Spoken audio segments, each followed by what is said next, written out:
नमस्कार।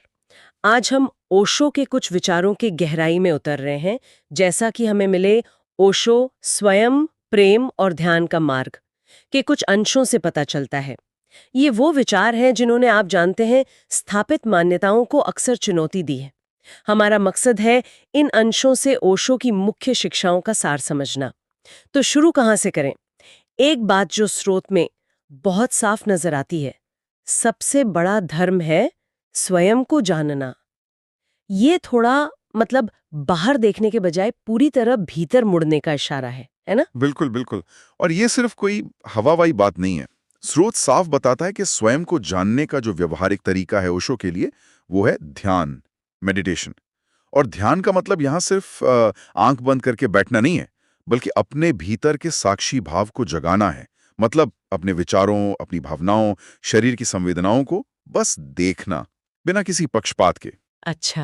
हाँ, जैसे कोई पहाड़ पर बैठा नीचे घाटी में चल रही हलचल को देख रहा हो, बिना उसमें शामिल हुए। तो ये साक्षी भाव ही है वो कुंजी हाँ। आत्म जागरूकता की।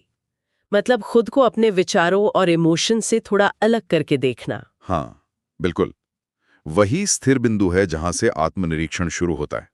आप अपने ड्रामा के एक्टर नहीं, दर्शक बन जाते हैं। और प्रेम के बारे में स्रोत क्या कहता है? ओशो का एक बहुत फेमस कोट है, प्रेम एकमात्र ईश्वर है। लेकिन ये कैसा प्रेम है स्रोत के मुताबिक? हाँ, साक्षी भाव पर पकड़ बनते ही प्रेम की समझ भी बदलती है। स्रोत के अनुसार ओशो का प्रेम वो नहीं है जिसमें हम किसी पर अधिकार जमाएं। ये स्वतंत्रता और स्वीकृति पर आधारित है। पूरी तरह से? मतलब कोई पॉजिटिवनेस नहीं। बिल्कुल नहीं।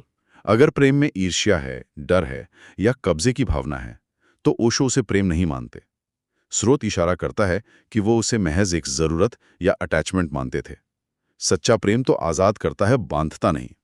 और वो इसे दिव्यता का अनुभव इसीलिए कहते हैं, क्योंकि इसमें मैं, मतलब वो जो अहंकार है, वो घुल जाता है। प्रेम की ये स्वतंत्रता वाली बात, ये उनके धर्म संबंधी विचारों से भी जुड़ती लगती है ना? हाँ। स्रोत बताता है कि ओशो संगठित धर्म, मतलब जो रिचुअल्स हैं, नियम हैं, संस्थाएं हैं, उसके बजाय व्यक्तिगत धार्मिकता पर जोर देते थे।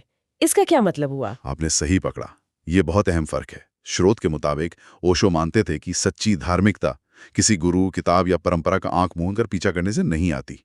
ये एक अंदरूनी अनुभव है, एक निजी एहसास, जो ध्यान और प्रेम से ही उपजता है। अच्छा। इसीलिए वो स्थापित धर्मों की कभी कभी काफी तीखी आलोचना करते थे। उन्हें लगता था कि वे इंसान को बाहरी नियमों में उलझाकर उसके अपने सच से दूर कर देते हैं। धार्मिकता उनके लिए एक जिंदा अनुभव है, कोई मरा हुआ सिद्धांत नहीं।